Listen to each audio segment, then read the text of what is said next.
হে guys, আমি Swarnanka and welcome to the new episode of my channel. তো এখন আমি কথা বলবো হচ্ছে টাটা আইপিএলের লাস্টের থেকে 3 নম্বর ম্যাচ নিয়ে, মানে 68 নম্বর ম্যাচ নিয়ে। যেটা হয়েছিল হচ্ছে আরসিবি এবং সিএসকের মধ্যে।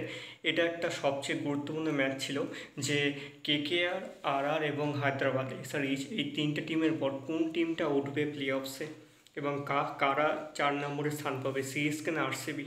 এবং এখানে সেদিন একটা নিয়ম হয়েছিল যে যে আগে ব্যাট পাবে তাকে 200 রান পার করতে হবে এবং পরবর্তী টিমকে সেই 200 রানটা একটা নির্দিষ্ট ওভারের মধ্যে করতে হবে। সেটা হচ্ছে মেবি 18.4 বা 18 ওভার, এরকম কিছু একটা ছিল, আমার খুব একটা মনে নেই। সেদিন প্রথমে ব্যাট করতে নামে হচ্ছে আরসিবি। তারা দারুণ খেলেছিল, কিন্তু সেদিন 20 ওভারে তারা 218 রান করে 5 উইকেটে। সেদিন কোহলি 47 রান করেছিল, ডিউপ্লেসি 54 রান করেছিল, রজত করেছিল 41 রান। এবং সিএসকের পক্ষ থেকে ঠাকুর 2 উইকেট ম্যাচ দিন 5টার মধ্যে। কিন্তু যখন রানটা চেস করতে নেমেছিল সিএসকে, তাতে শুরুটা একটু খারাপ ছিল। ঋতুরাজ সেদিন 0 রানে আউট হয়েছিল। তারপরে রচিন রবীন্দ্র 61 রানে ইনিংস খেলে এবং জাদেজা 42 রান করে। ধোনিও অনেক চেষ্টা করছিল রানটাকে 200 পার করার, কারণ 200 হলেই তারা একমাত্র প্লে অফসে উঠতে পারতো। ধোনি 13 বলে সেদিন 25 রান করে।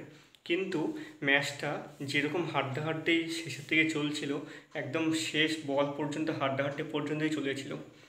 এবং শেষ পর্যন্ত দেখা যায় যে সিএসকে একটুর জন্য 200 আর করতে পারলো না, জাস্ট কয়েকটা বল আগেই।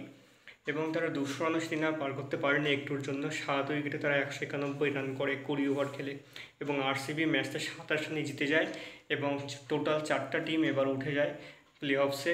কেকেআর, আরআর, আরসিবি তো 4 নম্বরে, তার আগে হচ্ছে এসআরএইচ।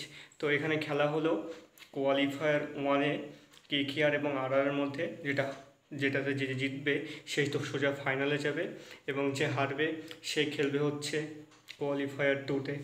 এবং এসআরএইচ এবং তারপরে খেলা হবে আরসিবির মধ্যে। এটা খেলা হবে হচ্ছে এলিমিনেটরে।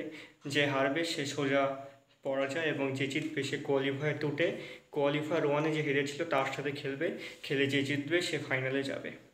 দেখা যাক কী হয় এবার এই 4জনের মধ্যে। তো আপাতত বাকি 2টো ম্যাচ বাকি। 2টো ম্যাচে সেরকম কোনো ব্যাপার না, দেখা যাক কী হয় পরবর্তী 2টা ম্যাচের কারা কেমন খেলে। তো এই ছিল আজকের ভিডিও। ভালো লেগে থাকলে অবশ্যই চ্যানেলটিকে সাবস্ক্রাইব করে দিও।